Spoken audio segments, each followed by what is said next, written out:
وقال النبي في الحديث بعدا لمن أدرك رمضان فلم يغفر له. وقال النبي في حديث الأخرى من صام رمضان من قام رمضان إيمانا واحتسابا غفر له ما تقدم من ذنبه. صدق الله العظيم وصدق النبي رسوله الكريم ونحن على ذلك من الشاهدين والشاكرين. إلهي أنت مقصودي ورضاك مطلوبي أعطني محبتك ومعرفتك. Jamaah sidang salat tarawih dan isya sekeyakinan seakidah yang kami muliakan, alhamdulillah kita memuja dan memuji Allah yang telah memberikan kita kesempatan untuk bisa melangkahkan kaki pada malam 24 Ramadan untuk beribadah, bermuraqabah kepada Allah Subhanahu wa Ta'ala. Salawat dan salam kehadiran baginda Rasulullah sallallahu alaihi wasallam kepada al dan sahabat beliau sekalian, alim ulama mutaqaddimin dan mutaakhirin yang muktabar kedua-duanya, yang kita hormati bersama pengurus Musalla Al-Hidayah atau lebih disebut dengan BKM kalau di masjid, jamaah sidang salat tarawih dan isya yang tidak mungkin disebutkan namanya satu persatu. Insya Allah semuanya kita akan dimuliakan oleh Allah. Duduk kita malam ini, semoga bangunan yang sederhana ini menjadi saksi dikumpulkan kita kelak di yaumil qiyamah dalam surganya Allah, berjumpa kita dengan Nabi Muhammad sallallahu alaihi wasallam. Bapak Ibu sekalian, hari ini sudah masuk ke dalam malam 24 Ramadan. Pendapat yang kebanyakan mayoritas orang menyampaikan bahwa 5 hari lagi Ramadan itu akan berpisah dengan kita.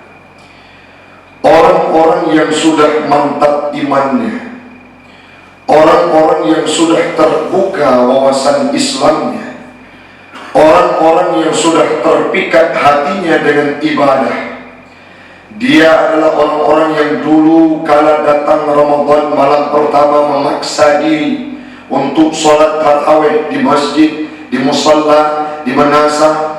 Saat datang Ramadan pertama memaksa diri untuk membaca Quran, tapi secara lambat laun silih hari berganti, waktu terus berputar, mereka memilih nyaman dan tenang beribadah dalam bulan suci Ramadan.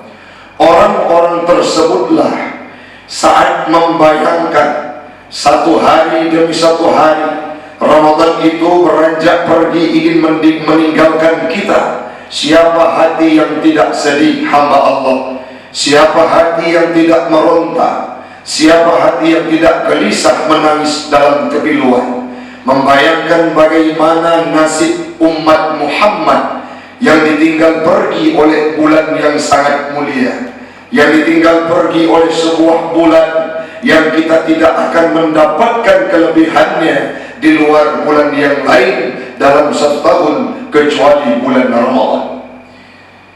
Bagaimana Allah melipat gandakan setiap pahala, setiap ibadah yang kita kerjakan. Baca Quran kita di dalam Ramadan, di luar Ramadan berbeda signifikan. Bersedekah kita dalam Ramadan, di luar Ramadan sangat beda, jauh pahala dan kelebihannya. Dalam bulan Ramadan ini juga ada kategori rahmat, pengampunan, bara'atun minan nar, merdeka kita dari api neraka. Dalam bulan Ramadan juga terdapat satu malam yang tidak kalah penting daripada malam-malam yang terpenting dalam kehidupan kita, yang diberikan dengan nama Lailatul Qadar. Orang-orang yang sudah beribadah sebagaimana kita ceritakan tadinya, dalam list catatan hariannya, hana mesti uro pun tinggal puasa karena uzur dan sengaja. Hana sabok wate pun meninggalkan baca Qur'annya. Setiap hari kalau ada waktu kosong, terpanggil hatinya untuk membaca mushaf. Tenang hatinya kalau melihat lekukan ayat-ayat Al-Quran. Setiap hari mereka bergelimang dengan kebaikan, melakukan ibadah tidak mengenal ruang dan waktu. Kalau menjelang akhir Ramadan, tarawih tidak pernah mereka tinggalkan. Kalau menjelang Ramadan itu berangkat pergi, pastilah hati-hati ini akan menangis sejadi-jadinya. Kita tanyakan malam ini, apakah kami termasuk dalam kategori hati yang seperti itu, tubuh yang seperti itu? Jawaban ini tidak bisa diungkapkan oleh orang lain. Kita sendiri yang merasakannya. Kita sendiri yang akan mampu menjawab terhadap pertanyaan tersebut. Cuman sebagai nasihat bagi pribadi saya dan umumnya kepada jamaah sekalian, Nabi Muhammad dulu meninggalkan Ramadan. Beliau hanya beribadah puasa dalam bulan suci Ramadan itu terhitung setelah tahun kedua Hijriah diwajibkan puasa Ramadan. Beliau melaksanakan hanya 9 kali, alias 9 tahun. Maidannya orangnya bapak adun ado yang tuan mulia. Ada umur kita sudah 60 tahun, ada umur kita sudah 50 tahun, 30 tahun. Kalau kita bayangkan, kita ukur, sangat banyak ibadah puasa Ramadan yang kita kerjakan dibandingkan dengan Nabi Muhammad. Namun berbeda sangat jauh. Nabi Muhammad saat hadirnya bulan Ramadan sesuai lagi gekun li pepatah jemu. Mita si tun untuk paju si bulu. Saat Ramadan beliau tidak fokus kepada rezeki mencari nafkah. Saat Ramadan beliau mengurangi interaksi dengan hal yang lain. Yang beliau fokus hanya kepada ibadah, ibadah dan ibadah. Termasuk juga ada sebuah peperangan yang dilaksanakan dalam bulan suci Ramadan, tidak keluar dari konteks ibadah yang dilakukan oleh Nabi. Menjelang akhir Ramadan, malam ganjil, mulai dari malam 21 hingga seterusnya, Nabi Muhammad tidak lagi melihat lelapnya, nyamannya tempat tidur. Di mana beliau menghabiskan waktunya beriktikaf di masjid. Ustaz, remuk Nabi jauhkan masjid, apa beda dengan kita di Luxmawi? Keluar ke tempat jalan raya, masjid berjejeran.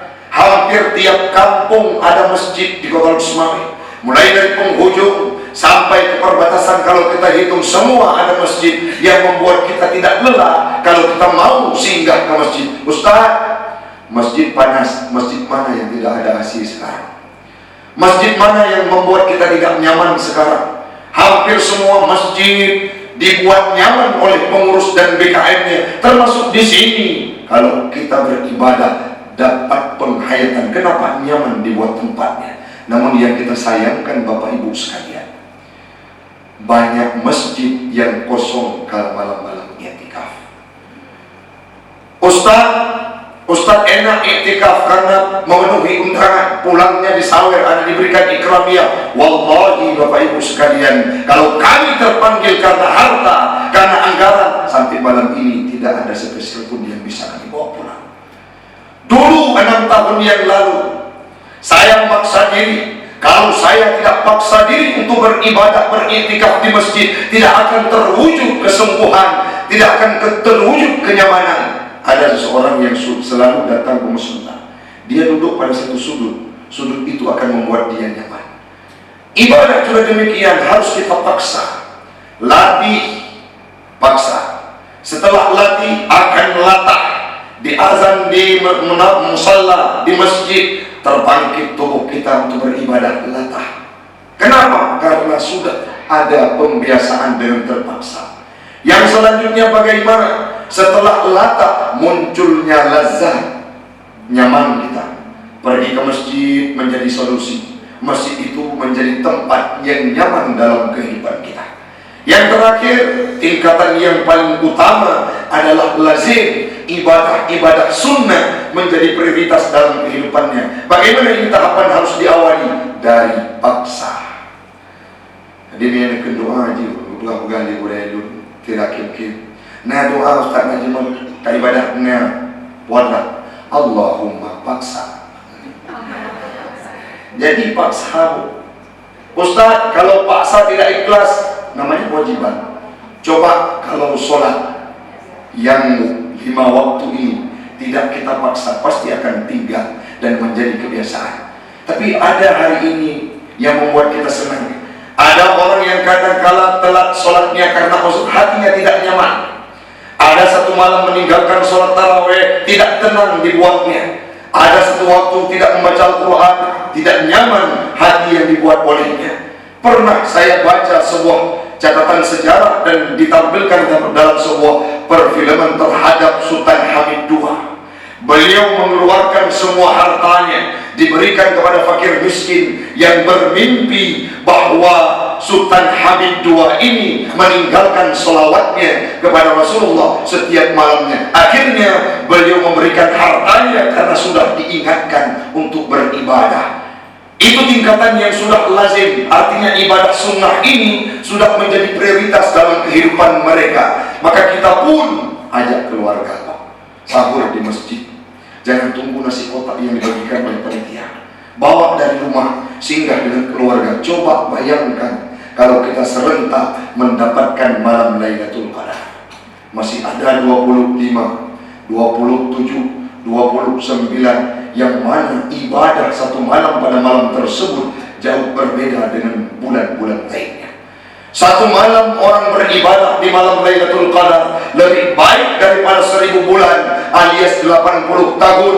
Seorang umat Nabi Musa bernama Hizkil sujud dan beribadah 83 tahun. Namun disampaikan oleh Allah tidak ada apa-apanya dibandingkan dengan ibadah umat Muhammad yang mendapatkan Lailatul Qadar. Nawuh nubu umat Ramadan ni aja. Cina sebut. Nawuh karena galomna baja baru. Karena galomna geblo skincare lilakawan. Jangan.